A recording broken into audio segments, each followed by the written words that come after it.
I'm back, bitches! Not like I ever left. Hello, I'm director of hit TV show How to Get Away with Anal, Yvonne DeCulo. There's actually going to be a makeup tutorial coming up for this look, but that's just... it's not important. RuPaul's Drag Race All-Stars 2 is finally happening. Jake and I are going to be reviewing all episodes of All-Stars when it airs. I believe it's coming in August. There will be like 1 or 2 weeks that we might miss out on because we might be traveling out of the country. We'll see what happens. We'll kind of play it by ear at that point, and we can always try to like catch up on it from Logo TV or something. But yeah, I want to talk about the cast list. So I'm going to talk about the cast list today. First off, I just want to address that I am just a little tiny bit disappointed, and not disappointed, that's not the right word, but I guess it's the closest word that I've got. I'm a little disappointed that there's so much season 5 representation and that there's no one from season 1 or season 3. Granted, All-Stars 1 had a lot of season 2 and season 3 representation, so I understand, but I wish I would have seen a couple other queens. Like, I would have loved to have seen where Rebecca Glasscock is now. I know that Jade Sotomayor is doing a lot of work. I would have loved to have seen Angina. I would have loved to have seen Morgan or Delta or Mariah. There are some other queens from season 4 I would have loved to have seen, like the Princess. And basically, this is the top 6 of season 5. Without Jinx. I know a lot of people are saying they would have loved to have seen Milk, they would have loved to have seen Dayla, I would have loved to have seen Jocelyn again, I would have loved to have seen Troxy. Ginger. Ginger was kind of a surprise to me. Katya was not a surprise at all. I'm surprised that we didn't get more congenialities, like we didn't get Ivy Winters, we didn't get Dayla, we got Katya. So I wish that we would have had just 2 extra slots, because right now there are 10. In the first All-Stars there were 12, so we very easily could have done 2 more.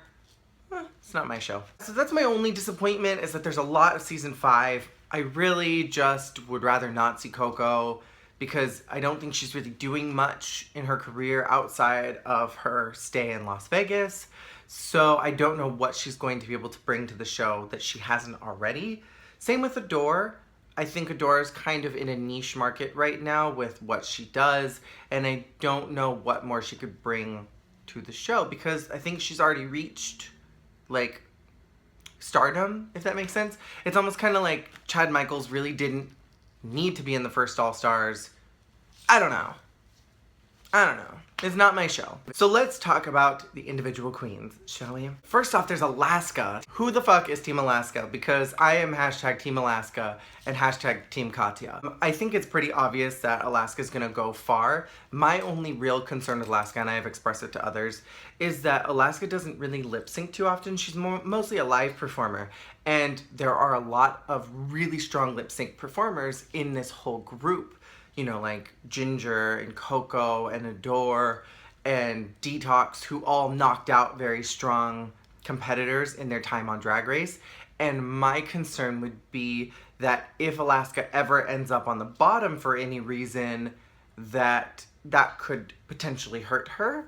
I think I've kind of expressed it before, is that I think that Adore should have been in the bottom more times during season 6. And I think that there are certain queens who should not have been in the bottom who were.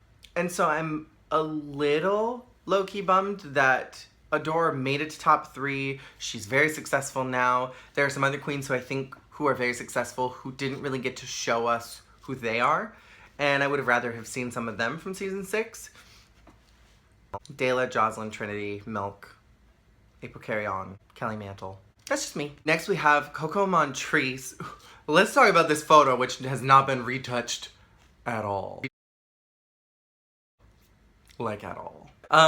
Coco, I'm also a little bummed that she's there. She's kind of the Mimi I'm first for me, where it's just like, did you need to be here? Like, is she gonna lip sync a 5th, 6th, and 7th time? I just can't handle that.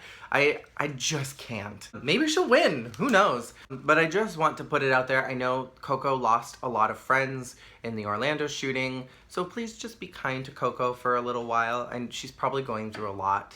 So just be kind. And we have Detox. I don't know. I would have rather have seen Ivy Winters.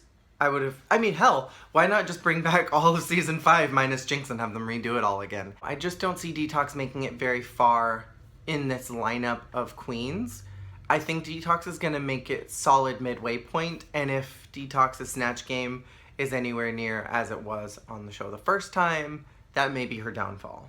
Especially since a lot of these queens were very successful in the snatch game. So then we have Roxy, who also has not been photoshopped. I'm excited to actually see what Roxy brings to the table. I know that what she brought to the show is not who she is, and I think that there's a lot more to her that we are going to be pleasantly surprised to see. She's a very fantastic drag queen, and so I'm excited to see what she brings this time around. Next we have Alyssa Edwards from season 5, who I am so freaking stoked that Alyssa's going to be on it. There were a lot of rumors that she wasn't going to be because the way that her schedule was set up during that time, that apparently she was around, so maybe that means Alyssa didn't make it very far. The queens may also have not been sequestered because they've already been on the show. If they just disappeared and people are already watching them, it would be kind of suspicious. So maybe they're not sequestered to the hotel for the length that they are on Drag Race.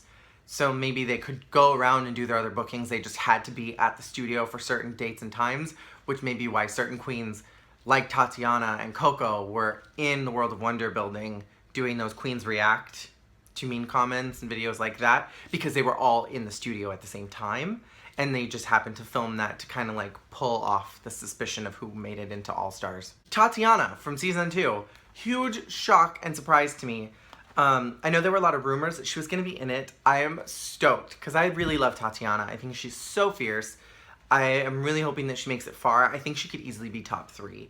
If not, she could go home first. I would have loved to have seen Morgan McMichaels or Jessica Wilde, but hey, Tatiana's a good substitute from season 2. From season 4, we have Fifi O'Hara representing, who's another one of those who I'm like, I really am hoping that Fifi brings her 365 days of drag to All Stars. I'm hoping that she brings that kind of crazy aesthetic, that out-of-the-box look.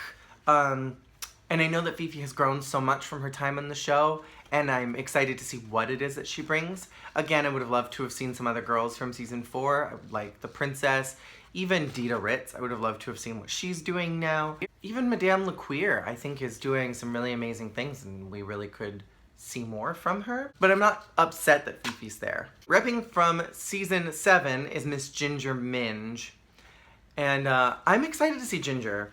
I am hoping that she does well, and I'm curious if they are going to have any sewing challenges, because I think that her and Adore are the lowest two as far as sewing skills are concerned, unless Adore has learned.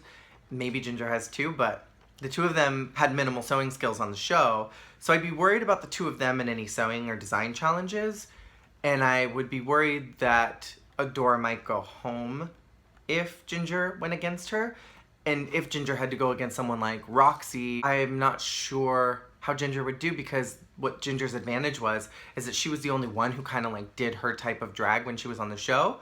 And so when she lip sync, she was able to beat out those people because she was a certain level of camp queen. And I think there are a lot of very strong camp queens in this season.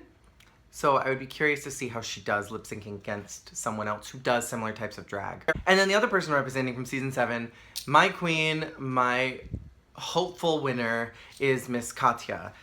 If Katya does not win All Stars, I will just be so... I'm gonna be so upset if Katya doesn't win. I really, in all ways, feel like she should have been top 3.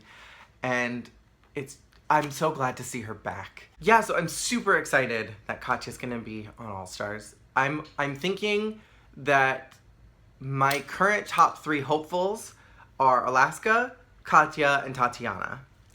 And I would love my top 4 person to be Alyssa. And I'm thinking that first to go home is gonna be either Adore or Coco. So thank you all so much for watching. Let me know who your top 3 are right now. And let me know who you think is going to go home first. Tell me who you are so excited to see, and tell me who you are not excited to see. You can answer any of those questions that I just laid out. Thank you for watching. Say goodbye to her.